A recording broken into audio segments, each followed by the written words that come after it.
get one of the players on to kind of dissect, well, not really dissect, just have a chat about the season so far. And I hit up Tom Mitchell, so Tom Mitchell will join us really soon, which is really cool. So me and him will have a chat. And if you want to leave questions,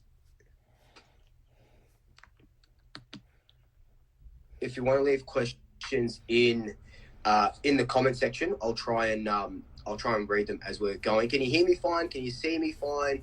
Is that all good? Because I saw someone say that they can't hear sound, but I think that's just a troll because I'm pretty sure there's sound. So we'll wait for Tom Mitchell to or there's ball magnets. So it'll be a little bit of fun. All right, let's go. Hey, yo, mate. Swoop, how are you, mate? What's happening? No, not too bad, not too much. How you feeling? Mate, feeling good. We've actually got the buys in this week, so yeah, a lot of the boys are away on holiday. There's a group of us in rehab who are still getting to work, but it'll get a bit of time off next week. So looking forward to getting back really, really quick. That's good, man. Thanks for joining me and thanks for joining us. The one thing I want to talk about straight up, because it just happened this morning when I woke up, and I know nothing about basketball, but Giddy to the Bulls, a ball magnet alumni to the Bulls. What does that mean in AFL terms? What's that trade looking like with a Collingwood player? Because it's hard to make a comparison. Like how they do it in the States is so different. Like it's a pretty abrupt and ruthless league. Like at any point, a contract may not even really mean anything. Whereas in the AFL, you can stand by your contract. So yeah, he's obviously been traded.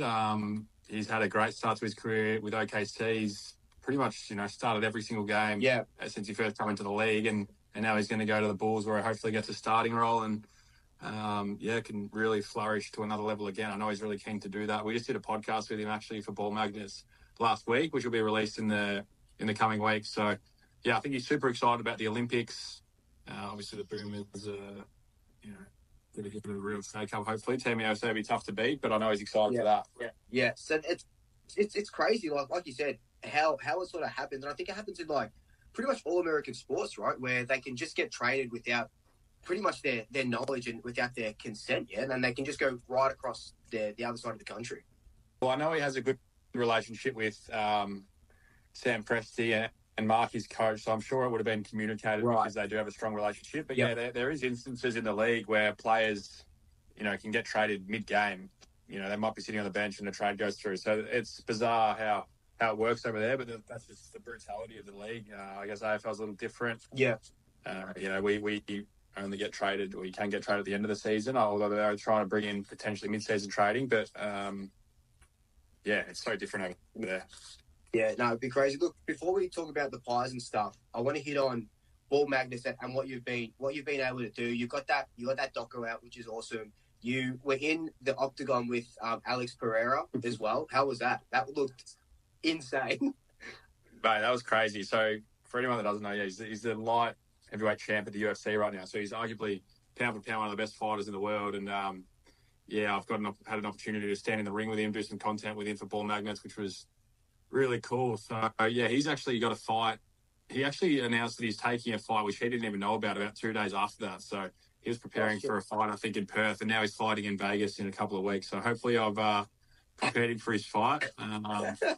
It's good fun. We're doing some really cool stuff. So we've got some cool new pods coming out. We've just done with Giddy and Jock Landale as well. So he's another boomer. And then the usuals, Lockie Neal's done another pod. Cripper's done another pod. So for everyone who loves their footy and loves the pies, encourage you to listen to the pod. We've got some quality guests and the merch as well of the winter. Got the merch on here. That's actually pretty much sold out. So there's a few tees and hoodies left for anyone that wants to get your hands on them. But the navy's pretty much sold out. But I reckon there's about 10 items left.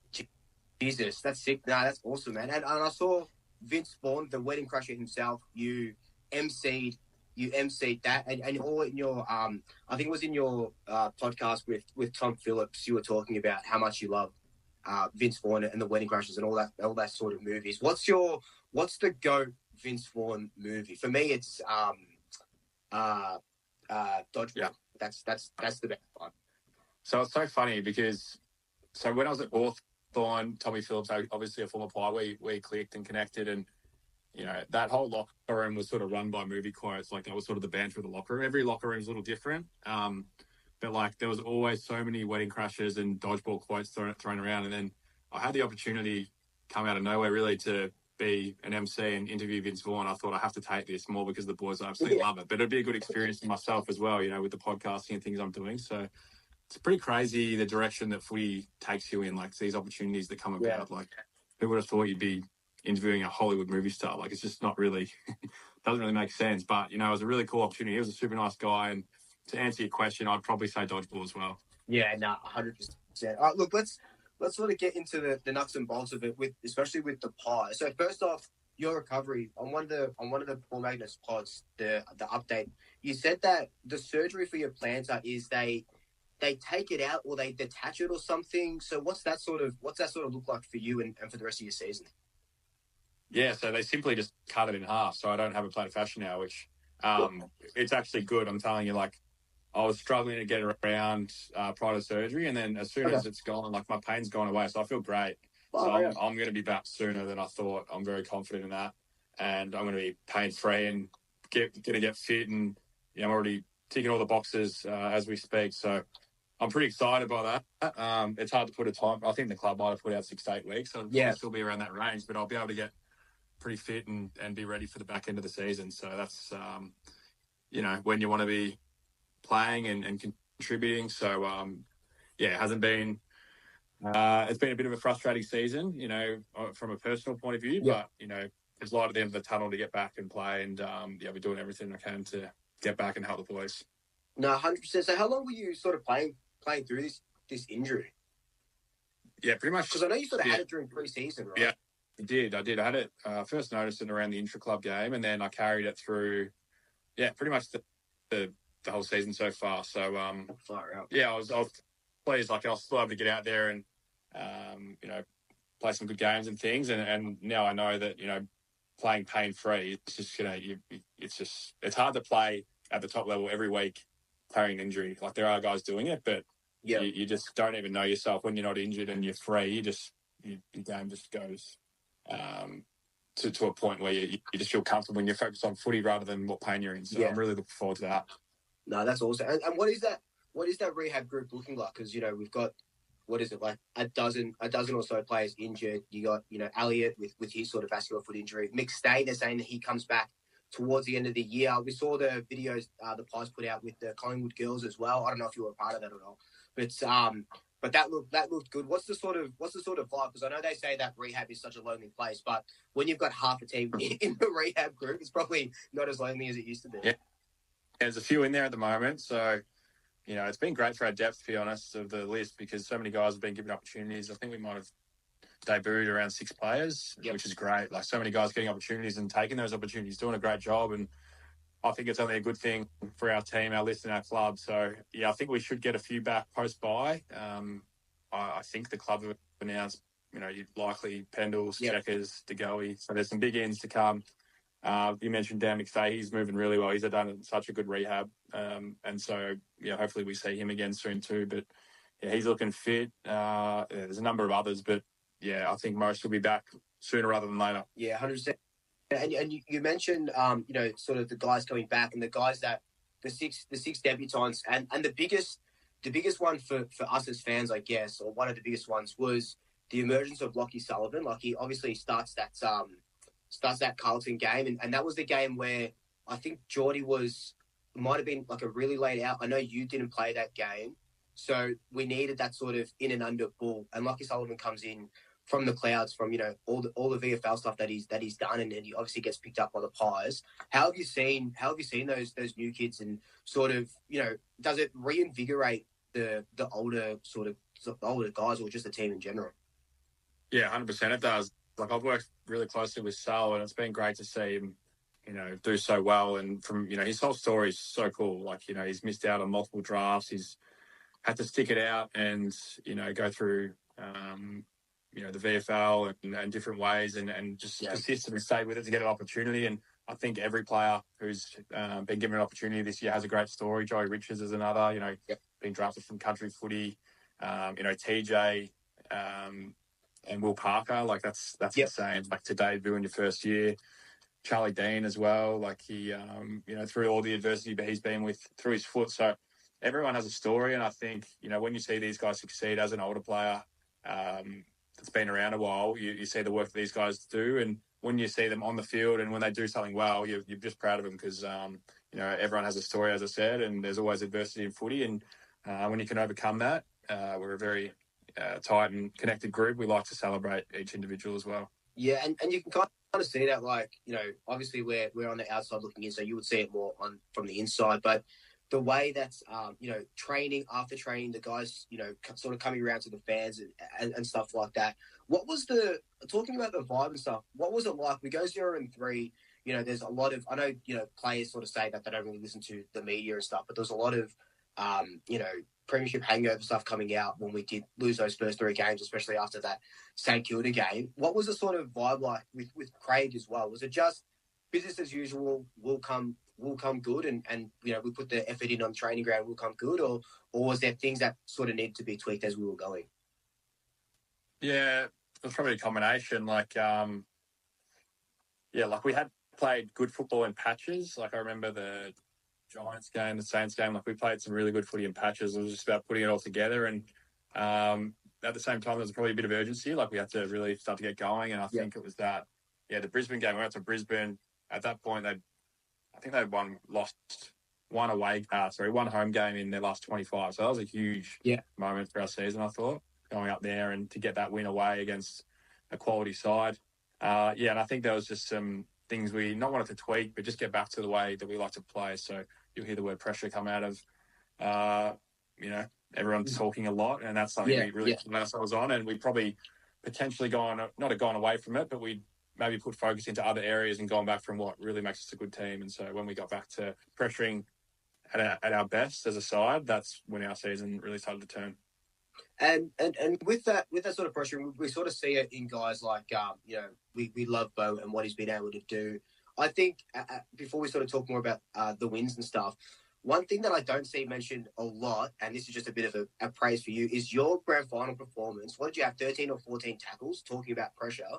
And that's such an underrated performance. Absolutely incredible what you were able to do, and getting that premiership after, coming to the club for the year. And we won't sort of dwell on it too much because you've talked about it to the moon and back. But how do you sort of see that as motivation for this year and with all the adversity going through with your pain and stuff like that? No, thanks for the kind words. I appreciate that. I absolutely love my time at the Pies. The fans are what makes it so special. So I appreciate those words. I guess all you dream of as a kid is playing in a grand final and winning a grand final. And to be honest, I thought that may have passed me. And, the opportunity came to Collingwood, and it was honestly probably it's been the best day of my life, no doubt. Like that was just, what a day. Shivers thinking about it still. But we're into a new season now. So I guess, when you reflect, you just think about how special the day was, how much hard work went into it, what it means to celebrate something with a group. And I guess that just inspires you to want to go again. Yeah. So I think, every player on the list, is committed to doing all we can to get ourselves in a position to try and do that again. So that's every player's dream. That's what every player wants to do, and we're no different. No, 100%. I think Brandon Maynard's in the chat as well. So, hey, Brian. So we saw you talk about motivation, and we sort of touch on like belief.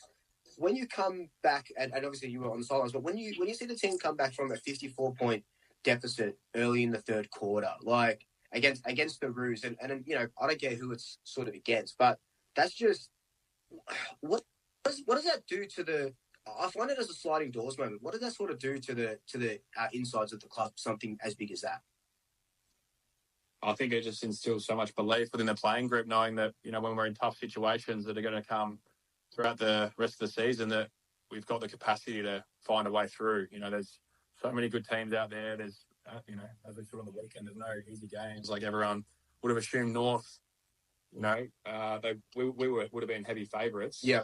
And then be in a position where we're 9 goals down. No one would have predicted that, but that goes to show every team is capable. It's such a tough league. So yeah, I think just it's still so much belief within the group, and watching from the stands, and I'm sure all the fans are the same. I know fellow teammates are the same. It just makes you really proud to be a part of the group and a club that just has that never say die attitude.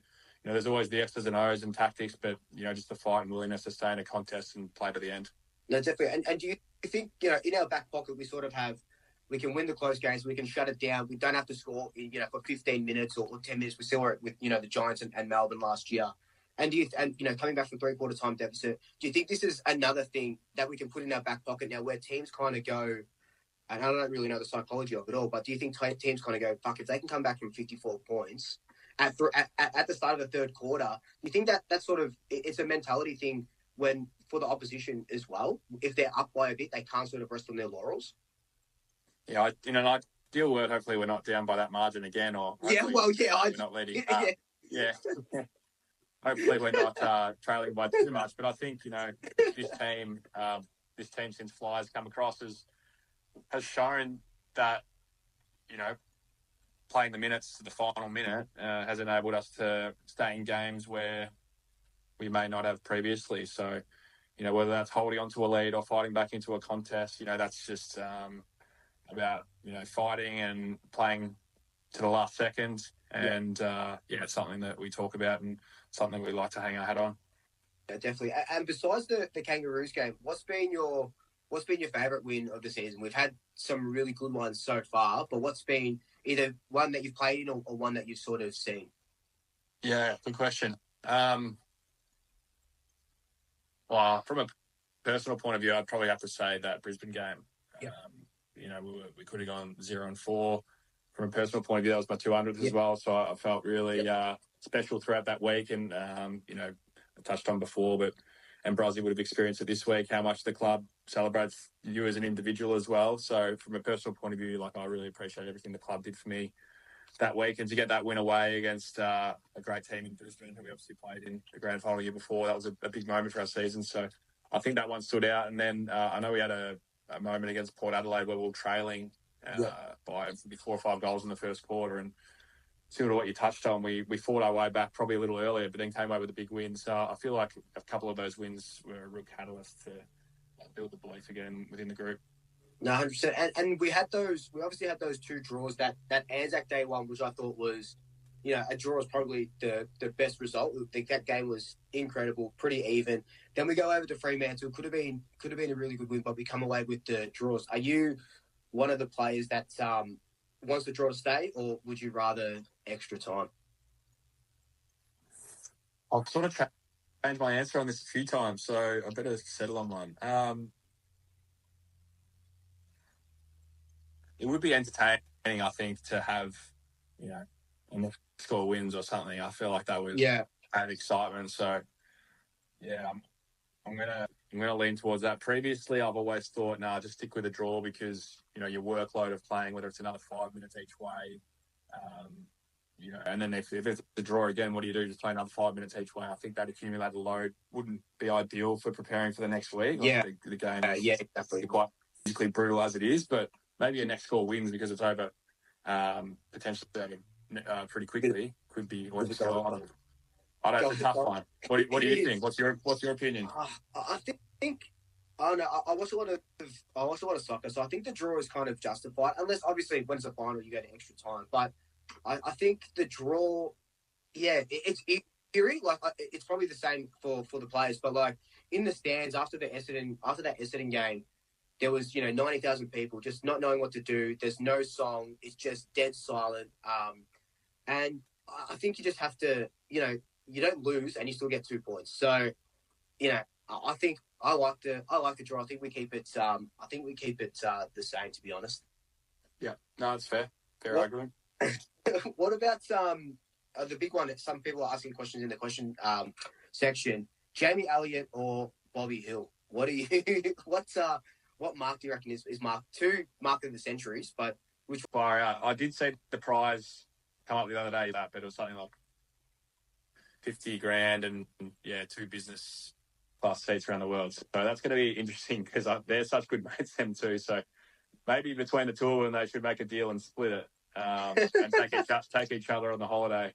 Far out. That's actually. I don't know. I don't know how you pick it. I feel like Bobby, was more on a pack and landed on his feet, which is cool. And then I think Jamie's has the occasion of Anzac Day, massive crowd, and also kicking a goal from a tough position. Not that counts for mark of the year, but she's flip of a coin. I'm not going to touch that because I don't want to stir either of them up.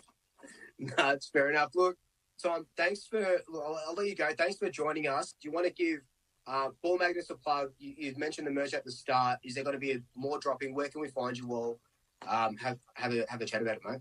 Oh, you looked after me today with the Ball Magnets plugs. But I just appreciate all the support. I know a lot of fans reach out, a lot of Collingwood fans who really enjoy the podcast and what we do with the merchandise. So if you do want to get yourself a tee and a hoodie, there's limited stock. So you can head to the Ball Magnets Instagram page or the website ballmagnets.com.au to get yourself a hoodie heading into winter, or a tee as summer's approaches. But I just appreciate the fans really enjoying the content we do, and we'll make sure we keep it at a premium for you guys.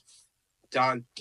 Tommy, thank you so much, mate. Enjoy the rest of your week or rest of your weekend, and can't wait to see you back out there and a finals berth, hopefully. Yeah, sounds good.